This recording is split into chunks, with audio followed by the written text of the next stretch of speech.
right, here I am, Paul McKenzie of the real McKenzies here in Pittsburgh.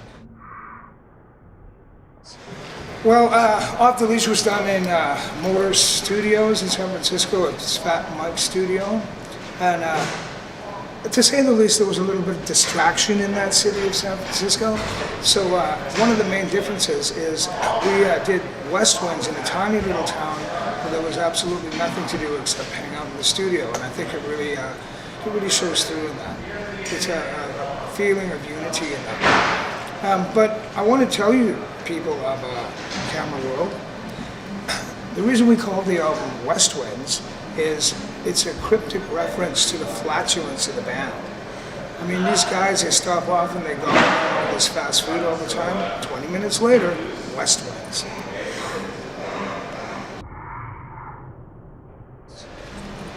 I'm a food fascist. I would rather eat the best or nothing, which is why I have sardines and crackers in my case at all times.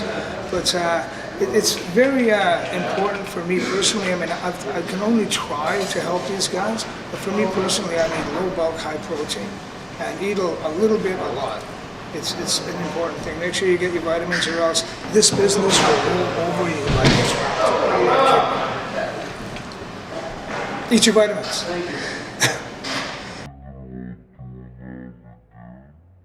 Well, as a matter of fact, we incorporate an acoustic segment in each one of our sets on this tour, and every tour hence, because people really like the diversity and the dynamics of it, the musicality of it. And we also do an a cappella on this tour as well. Just no instruments except drums and voices. I really like that sort of, it's a wooden, I can only refer to it as a woody element. You know, you can do that around a fire, you can go over to your grandmother's place and do it. And you really have to have all of your faculties together to pull it off, because you don't have the lights, you don't have the electrics, and you better have the balls to pull it off, or else you'll fail. And we seem to be doing it. I get to be exercise my bravado and arrogance as well. I kind of like that. But it's only my job.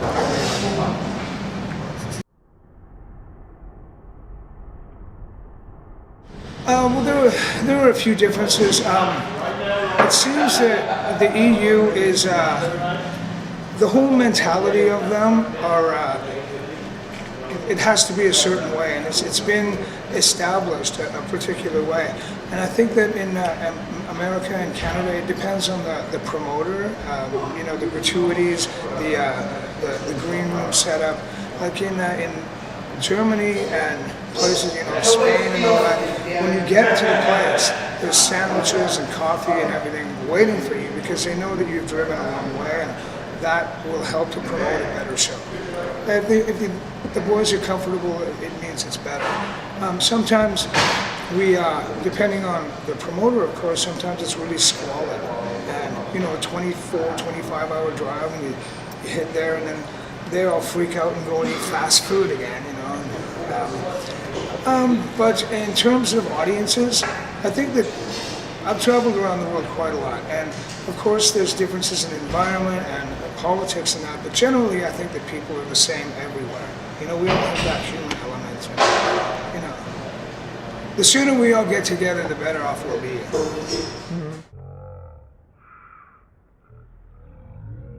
It's absolutely essential. Way back in the day, in the 70s, I remember on the West Coast, we had Los Angeles, San Francisco, Portland, Seattle, and Vancouver, and they'd be touring up and down. There was no problem with the line then. But as time rolled by, and 9/11, of course, really cinched up that border, they could see a revenue. So for Canadians to play in America, you can't just do it on a whim. Because if you do, you'll be incarcerated, all of your possessions will be taken, and you're done for 7 years or more. So it's best to have all your ducks in line and your papers in order, which means joining the Musicians Union, which is expensive, and then you apply for what's called a P2 work visa. And if you don't have time to have a month to get the cheap one, which is rarely the case, you're going to have to spend $1,200 for an expedited one. And if you don't have that and you're carne, you're not crossing that border, period. Reality, look around. Everything is vibrating at different frequencies, you know? But it frightens some people, you know?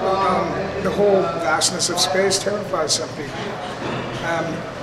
But they don't really know about string theories. It's, you know, of course, Newtonian law is a law until it comes down to the subatomic. And once it gets there, it goes erratic. So we have to find out what is going on. And once we do, I think something wonderful will happen. But I like the string theories because this suggests that all of our reality is only one of perhaps billions of frequencies, and we're just hardwired to get that frequency. There could be billions right here, right now. And that frightens some people, but not me. I kind of like it. It gives me faith for the future.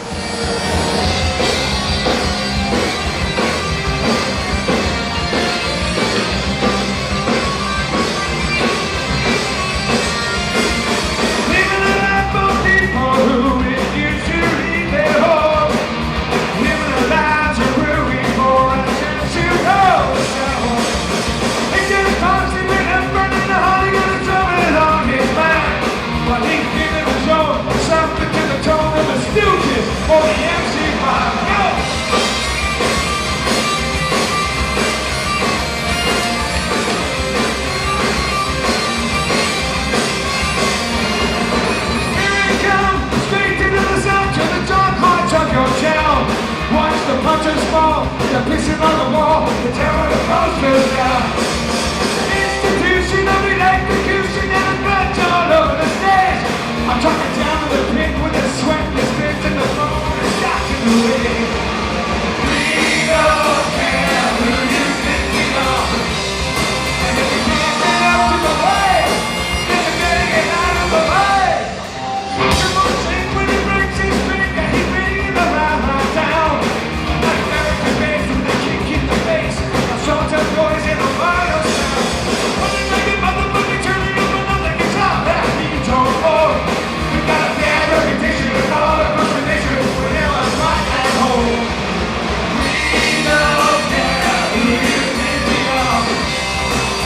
My friends going on to the grave. We don't care who you think we are. And if we can't get up to the way,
Are there any future plans for the band?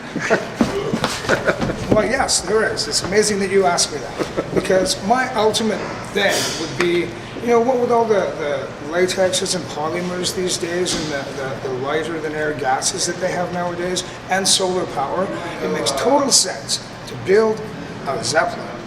And having a solar Zeppelin with all the LEDs on the side, a permanent gondola with living quarters and a stage underneath. All you do is rent the field. Okay, sun goes down. Rent the field. Here comes the real McKenzies. Let's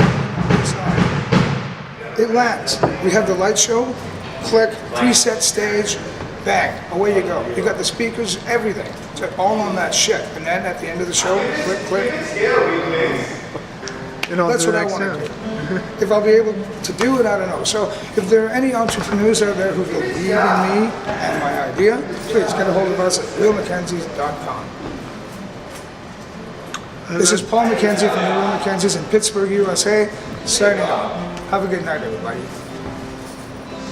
It's good. Thank you. You're welcome. So is that an idea you're really trying to pursue, or is that just marketing? Oh no, I'd really like to do it. It would make touring so much simpler. What? You don't like the Ford van? Oh, you can, well, it's not that, but you wouldn't have to love gear. Yeah. You wouldn't have to do anything except maybe run a control and a snake out into the field. Yeah. And they could have all the kiosks set up and everything, and you know, like, oh, landing here, you know, it would be an exciting avenue. And that way I could just sit on my ass and fly the thing, and then go onto the stage. Captain's helmet. Yeah, I mean, you could even have your merch, little food, you'd have to have that, you know.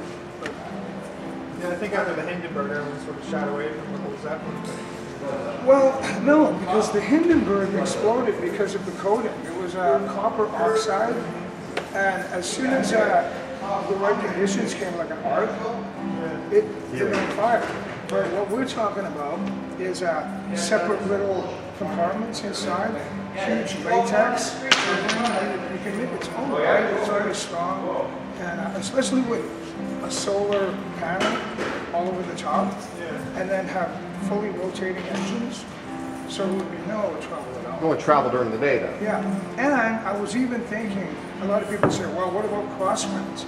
And automatically I think of a big donut with servo units, so you could actually make the crosswind work for you, Yeah. and maybe have a computer to do it, or do it yourself, or whatever. But Like a you can Sedgwick. imagine, and then have all the living stuff in the center of it, like kind of like a UFO. But I was talking to Led Zeppelin's grandson in Germany. He was at a gig, and we were sitting down drawing all kinds of things on Varna. So who knows? But Yeah, well, you know, I have to cash this punk rock thing in and go to the engineers or something. blood is thicker than air.